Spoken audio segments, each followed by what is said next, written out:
नमस्कार। आप सभी को कार्तिक एकादशी अथवा देव उठनी एकादशी की हार्दिक शुभकामनाएं।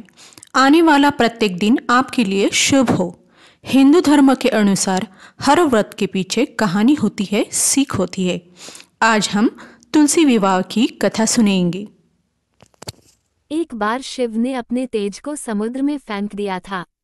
उससे एक महातेजस्वी बालक ने जन्म लिया। यह बालक आगे चलकर जलंधर के नाम से पराक्रमी दैत्य राजा बना। इसकी राजधानी का नाम जलंधर नगरी था। दैत्यराज कालनेमी की कन्या वृंदा का विवाह जलंधर से हुआ।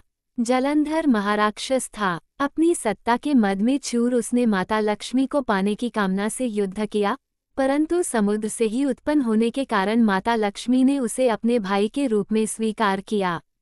वहां से पराजित होकर वह देवी पार्वती को पाने की लालसा से कैलाश पर्वत पर गया। भगवान देवाधिदेव शिव का ही रूप धरकर माता पार्वती के समीप गया, परंतु मां ने अपने योगबल से उसे तुरंत पहचान लिया तथा वहां से अंतर्ध्यान हो गईं। देवी पार्वती ने क्रुद्ध होकर सारा वृतांत भगवान विष्णु को सुनाया। जलंधर की पत्नी वृंदा अत्यंत पतिव्रता स्त्री थी। उसी के पतिव्रत धर्म की शक्ति से जलंधर न तो मारा जाता था और न ही पराजित होता था।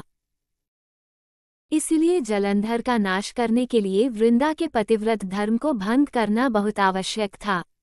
इसी कारण भगवान विष्णु ऋषि का वेश धारण कर वन में जा पहुंचे, जहां वृंदा अकेली भ्रमण कर रही थी। भगवान के साथ दो मायावी राक्षस भी थे, जिन्हें देखकर वृंदा भयभीत हो गईं। ऋषि ने वृंदा के सामने पल में दोनों को भस्म कर दिया। उनकी शक्ति देखकर वृंदा ने कैलाश पर्वत पर महादेव के साथ युद्ध कर रहे अपने पति जलंधर के बारे में पूछा। ऋषि ने अपने माया जाल से दो वानर प्रकट किए। एक वानर के हाथ में जलंधर का सिर था तथा दूसरे के हाथ में धड़। अपने पति की ये दशा देखकर वृंदा मूर्छित होकर गिर पड़ी। होश में आने पर उन्होंने ऋषि रूपी भगवान से विनती की कि वो उसके पति को जीवित करें।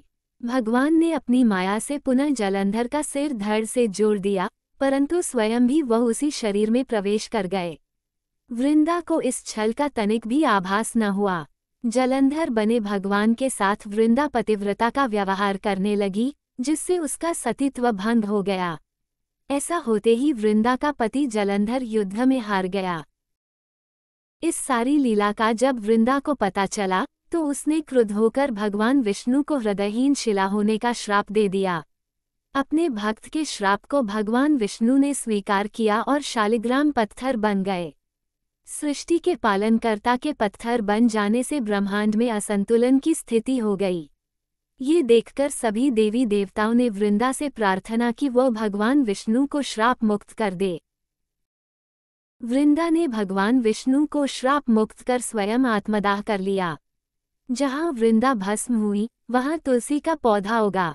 भगवान विष्णु ने वृंदा से कहा, हे वृंदा, तुम अपने सतीत्व के कारण मुझे लक्ष्मी से भी अधिक प्रिय हो गई हो। अब तुम तुलसी के रूप में सदा मेरे साथ रहोगी। तब से हर साल कार्तिक महीने के देव उठावनी एकादशी का दिन तुलसी विवाह के रूप में मनाया जाता है। जो मनुष्य भी मेरे शालिग्राम रूप के साथ तुलसी का विवाह करेगा, उसे इस लोक और परलोक में विपुल यश प्राप्त होगा। जिस घर में तुलसी होती है, वहां यम के दूत भी असमय नहीं जा सकते। मृत्यु के समय जिसके प्राण मंजरी रहित तुलसी और गंगा जल मुख में रखकर निकल जाते हैं, वो पापों से मुक्त होकर वैकुंठ धाम को प्राप्त होता है। जो मनुष्य तुलसी व आंवलों की छाया में अपने पितरों का श्राद्ध करता है, उसके पितर मोक्ष को प्राप्त हो जाते हैं।